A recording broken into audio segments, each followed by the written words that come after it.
If you pay attention, you'll notice that there's a natural progression of things.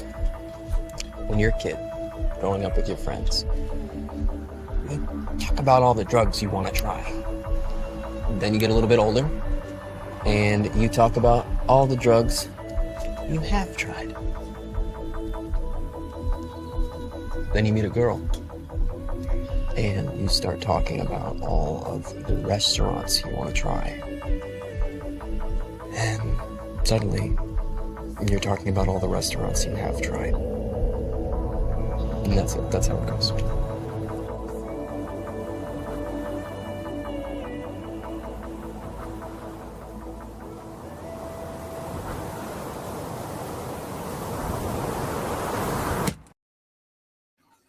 The trailer you just saw is Rockies. That is going to be our first movie today on Saving a Seat. I am Joe Compton.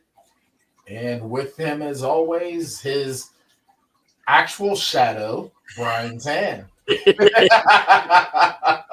And we're both hatless, fortunately. Hatless and shaved Bryan Tann. Yeah, no, hatless and shaved. Holy crap, man. This is a dramedy. Well, I wouldn't even call it comedy. I say it's more drama. This is like real. You know what this movie is? What I was thinking when I was watching this. This is literally almost a mashup of Clerks meets Hanging with the Homeboys. It's a similar premise to both films, except, because, matter of fact, like you look at it, you got a mutual friend has just passed away, and now it's just a day in the life of these people hanging out. And years have gone between them, and what has happened to those years, and why people have drifted apart and changed and done. Well, one seemed to have drifted away, while everything else at home has sort of stayed the same. But this movie, it kind of takes me, and I think it's doing it on purpose, right? It's for folks like us old heads, to reflect on how stupid we were as kids and all the stupid crap that was important to us. Yeah. And then as we get older, we look back and it's just like, that's dumb. You're a smart guy, Ray. Think about it. If your life is so great, why do you have to prove it? You haven't even been in a serious relationship. You're a fucking expert.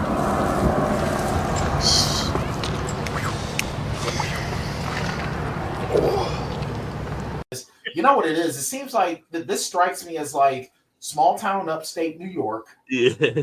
And they have nothing better to do but hang out around this deli and at the ball field.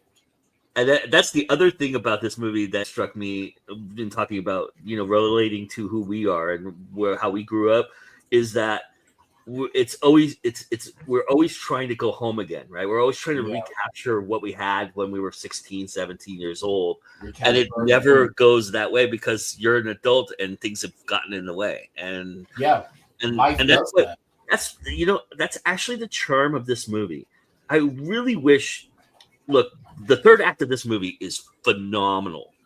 There's a moment when this movie pivots after the fight where I thought, I was riveted for 35 minutes. I thought that the last 35 minutes of this movie is fantastic. And I really wish it had actually taken more of that tone, because it really felt like the first hour we were exploring and trying to figure out who we were and what we were doing. Right. And what's crazy about that is that this is not a long movie. It's like an hour and 20. It's a tight, like 80 some odd minutes. It's barely full length.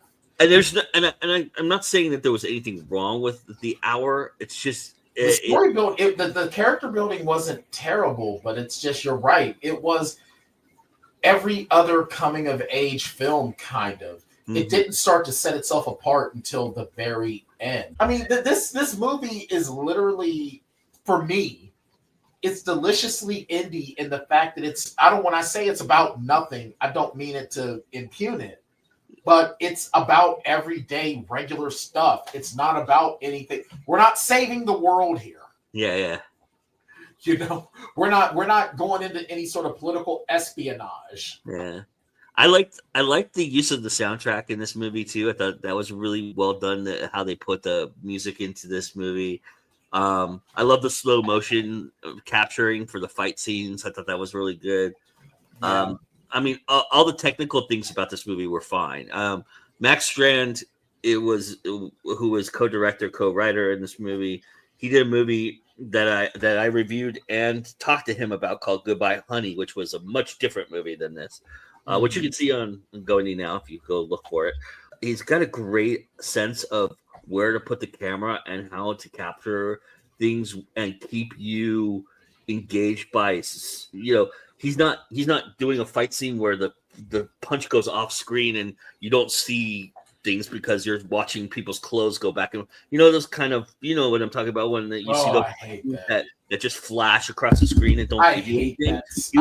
He's very good at framing everything so you see everything that's going on. Because there's one point where one of the characters gets sucker punched, and we see the entire thing happen, which I thought you don't see that very often. It was really well done. Why are you being so nice, Danny? You're being fake nice. I'm always nice. You're lucky I love you. What, you look? That changes everything. Or else I will tell him about you. Tell him about what? Tell him about what?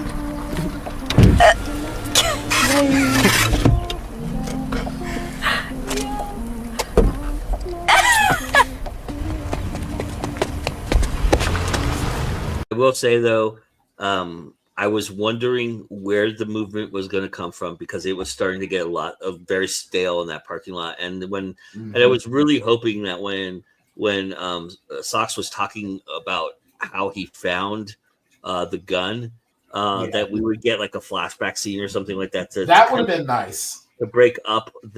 I'm guessing it's not in the budget, but there was a lot of dialogue there that was very, like you were saying, very real. But very real could be very chunky.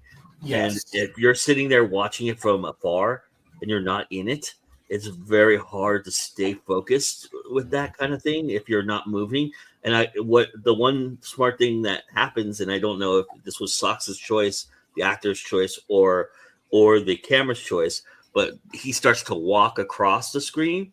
And I thought that moved it a little bit enough for me to stay with him.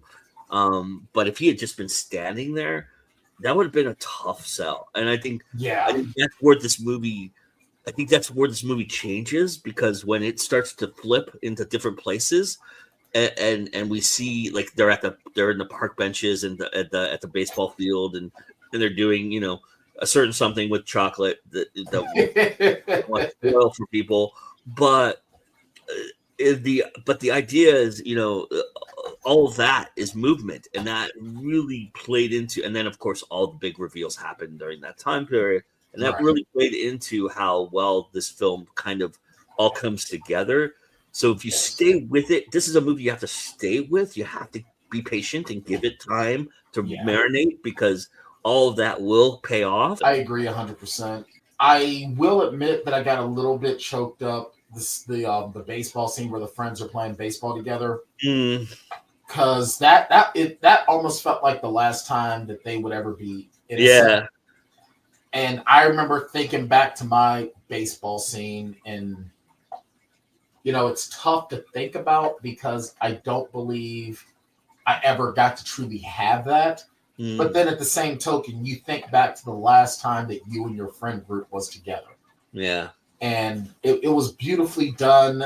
You could see that in that moment, all the baggage that these young people were holding on to wasn't weighing them down. So it was well done. And it was things like that you're right. It made it easier to sit through, because this hour and 20 minutes is a long hour and 20 minutes. It really is, yeah. The dialogue is kind of clunky. For as real as it is very, very clunky, and it takes a long time to pay off. But if you're willing and able, definitely stick with it, because it's going to pay off.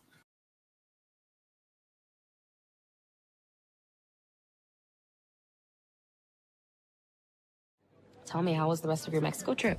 Did you have the threesome you guys wanted? Oh, What? no. You said you were already back. I am packed. Te voy a extrañar mucho. ¿Me escuchaste? Have you seen my bathing suit? So you're all packed. Can you just stop? That hot bitch is going to dump your ass, son.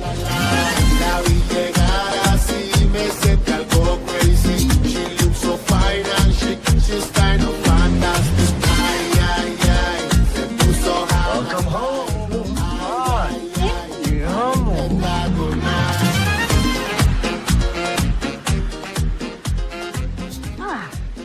I've been waiting for you. You can at least ask if I wanted to.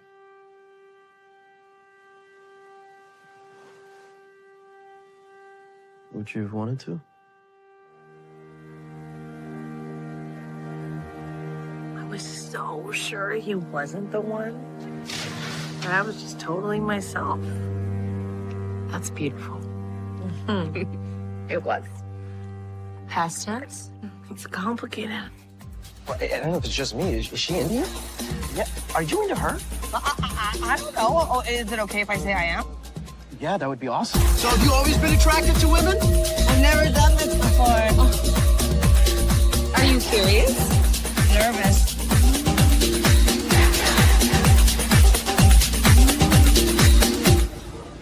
We should go out.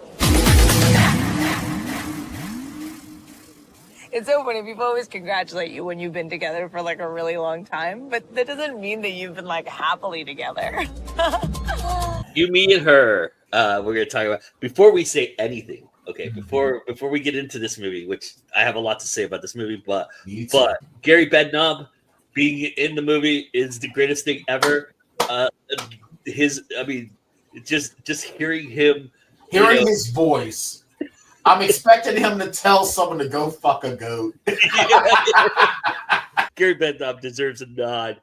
He's in one fucking scene in this entire movie, but it's so good. And he's right. That hot chick is gonna dump your ass. And you know what?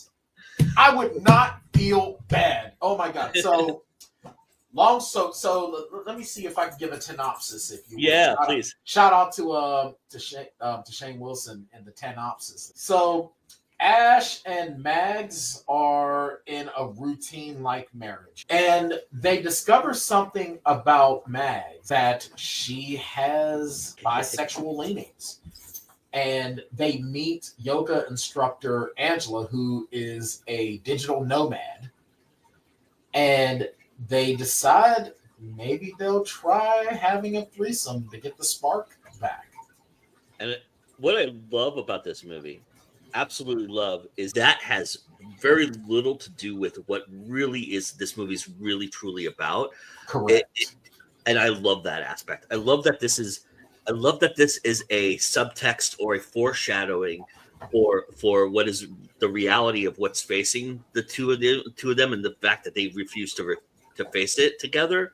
Mm-hmm. I really love the layering of this script, Dan Levy and Selina Ringel, because they did a movie a few years ago called Best People, which is just a fantastic trope on the young marriage proposal, which I recommend for everybody. The writing in this movie is fucking phenomenal. It is really. Now, our last film doesn't have a lot of. Remember, I said it doesn't have a lot of snappy line deliveries. This does. It's real. It's real talk, but it's not clunky. Yeah. Do you want to tell because I know the filmmakers are going to be watching this. Do you want to tell me? Yeah, they'll be watching this. Oh my god! Now I'm nervous. Will you tell them what you told me though about how you didn't think this was an indie film because of how well it was shot and everything like that, right? Yeah. So when we first were talking about doing this, I watched the trailer and I'm like, "Are you sure, bro?" Like, this is so crisp and clean, and this is too perfect to be an indie film. This did not feel like an indie film. It had like a David Mamet feel to it, where you're kind of exploring the countryside and everything like that. You know, and the I've never been to Mexico. I'm terrified to travel, but this made me want to go to Mexico. Like, for real, the only time I've ever seen something look this gorgeous is when I'm either watching documentaries or, this was amazing. Mm-hmm. When it comes to indie films, one of the things that I really love is that every now and again, you're going to get line deliveries that are kind of awkward. You're going to get situations that are awkward. And if you watch indie film, you know what I mean. This never happens in this film. Yeah. At all. Like it's literally, it's very polished. It's very polished and it is so polished and well done. It does not feel indie. But I don't want more indie films to do this. I really don't. But I like having that diamond. Yeah. Not even diamond in the rough, but an actual diamond. Yeah. Finding a diamond among coal. And Selina Ringel, I really loved the dynamic of her. Fantastic actress. I love her. I love her so much. She's my new favorite. She's my new favorite actress. And what I really appreciate about her is that, and even in the writing, is that whenever she meets when she would talk to someone in Mexico, and she would say, I'm half Mexican. Oh, where at? And she would say, like, oh yeah, they're very fair skinned there. And she was just so comfortable in who she is, and I love it. And I love her. And I think this is what made me so angry about the character Ash, is that this woman is so strong. Yeah. She's so just. She's hanging on with this loser, right? Yes. Why are you letting this dude be an albatross around? Which I think she does a really great job of exclaiming too. I think there's a moment when she's talking to Angela about it, and I thought that was really well done too. It really was. It really was. And you got to give Ritesh Rajan some flowers here, because he was given this part to play it this way, and maybe he actually did a lot to enhance our vitriol toward him. Yes. And that is a good actor, very much in the same token that Graham Sibling is, which we'll talk about. You can hate an actor based on the character they play. They've done a great job. See Lawrence Fishburne and What's Love Got to Do with It? Just for the record, I don't hate you, buddy. I don't hate you. I don't hate Ritesh. I understand. I don't know Ritesh Rajan. I don't know. No. I understand Ash probably a little better than Bryan is. Fair enough. But look, you did your job, because I was not Team Ash in this movie. I really was not. I was all about Mags. Yeah. But I think though the reason why is because I used to be Ash. Yeah. I used to be him. Yeah. And but at the same token, I will give the character Ash this much credit. He was trying. He starts out as being like your typical guy. Yeah. And then he takes the moment to be an open-minded husband. Yeah. And I give him so much credit for that. By the end of the movie, I didn't hate him anymore. There's so many cool aspects to how this movie comes together in a lot of ways, where you think it's going to be one thing and it becomes something else, and it turns to this direction and that direction. And that's life, right? And I think this is very reminiscent of that. And that's what I love about this movie. I think this is a home run for me. I absolutely loved everything about this movie. I did not a second did it lose my mind, did it lose my eyes, and I was really into this movie quite a bit. It is really fantastic. It really is. I never felt like it took too long. Everything was the right length. The editing was great. The writing was great. The deliveries were great. This you're right. This is a grand salami in Game 7. Yeah. I think we're going to be talking about this movie at the end of the year in a best of list for sure. I think so.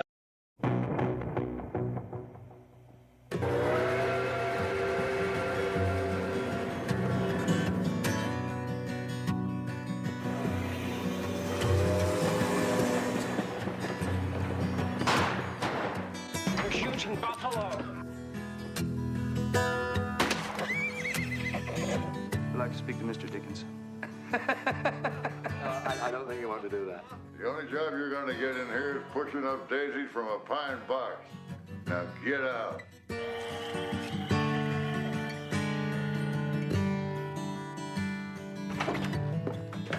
Darling. I never wanted to go away.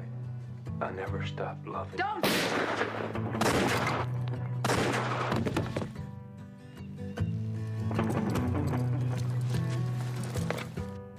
name were you given at birth, stupid white man? I'm William Blake. And you are a dead man.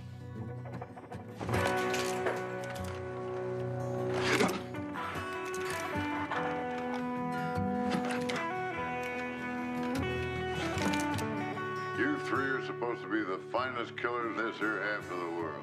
I want him brought here to me. Alive or dead don't matter, though I reckon dead would be easier. The hunt is on.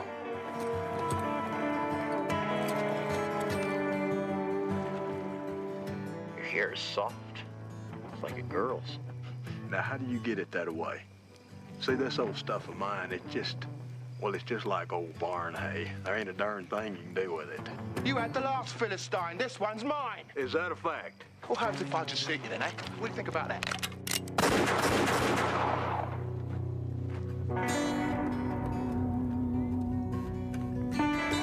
That weapon will replace your tongue, and your poetry will now be written with blood. Johnny Depp, Gary Farmer, Lance Hendrickson, Michael Wincott, Millie Avatal, Crispin Glover, Iggy Pop, Billy Bob Thornton, Jared Harris, and Gabriel Byrne, John Hurt, Alfred Molina, with special appearance by Robert Mitchum. You William Blake? Yes, I am. Do you know my poetry? That there Blake fella keeps on shooting marshals. I'll end up liking him. Dead Man. The new film by Jim Jarmusch. Original soundtrack by Neil Young. Dead Man sees William Blake, played by Johnny Depp, going from Cleveland, Ohio to Machine. I'm assuming it's in the West, so I'm gonna assume California, to take a job with Mr. Bill Dickinson after his parents have died. And when he gets there, it's not what it was all cracked up to be. Yeah, he gets accused of murder and goes on the run, and meets an Indian friend who helps him, who named nobody. mistakes him for the famous poet William Blake. Yeah.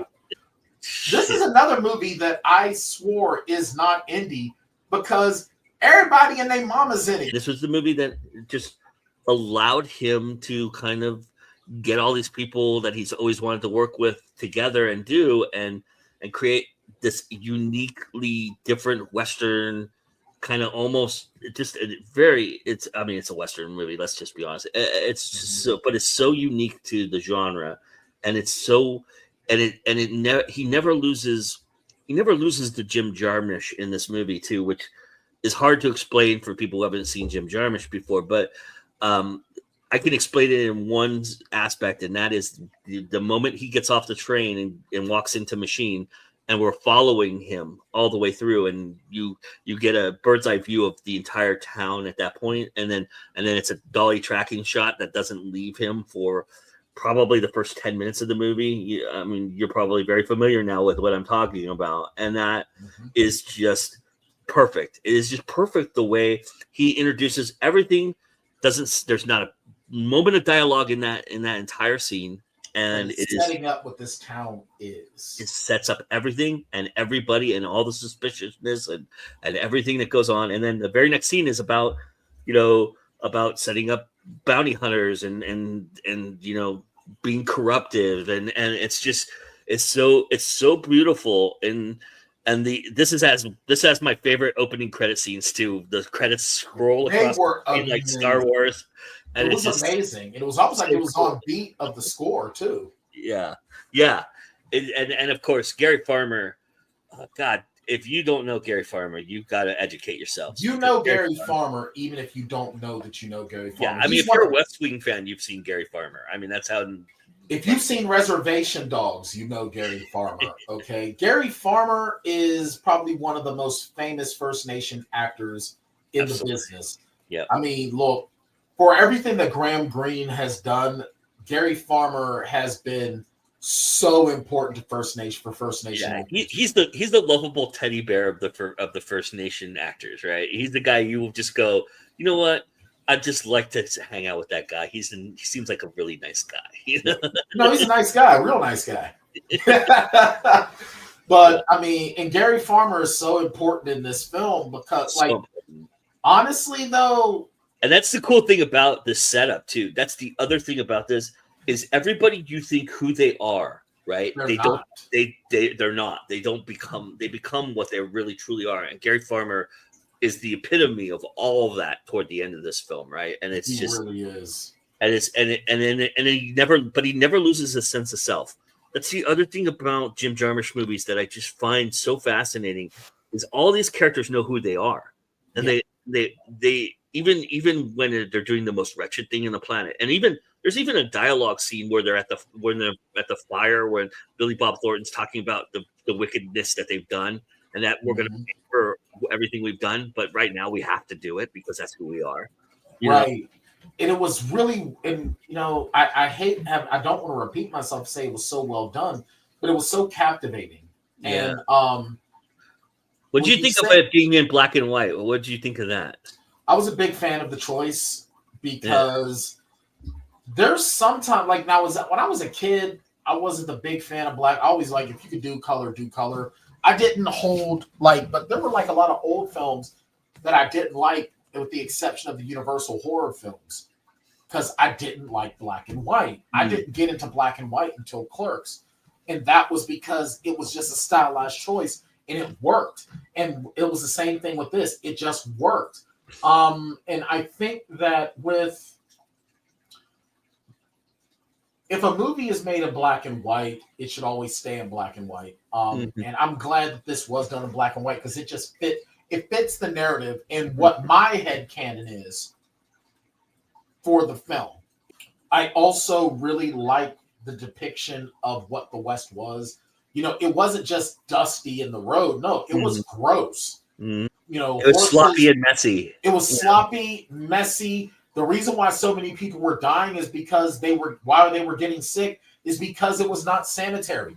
I mean, even the scene where the horse is just pissing in the street, it's not funny. It's there because that's what it was. It fit and it worked and it was well done. And I even really, really like how when we meet our three bounty hunters, it was just, Lance Hendrickson and Michael Wincott. That was a combination that I've been wanting to see for a very long time. Shout out to a young Eugene Byrd as Johnny the Kid Pickett, because he's a much better actor than we've given him credit for, I think. Because he held his own in every scene he was in. There's so much about this movie that I want to say, but I don't want to. I've already had to stop myself from giving things away.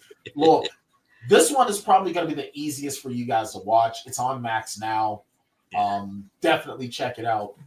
And then, matter of fact, if you want to treat yourself to an awesome double feature, when the movie is over, you will be prompted to watch Ghost Dog. Yeah. This is great. This is I mean, obviously this is one of my favorite movies of all time. So I can see why. I've always said that I'm not that into Westerns. But this is among my favorite Westerns. This, Posse, Django Unchained are definitely up Tombstone. there. Tombstone is definitely there. This episode, we're really trying to save you a seat because I think we really came up with 3 good movies. So absolutely. It's always a good time to go indie now. When you come to hang out, we'll save you a seat.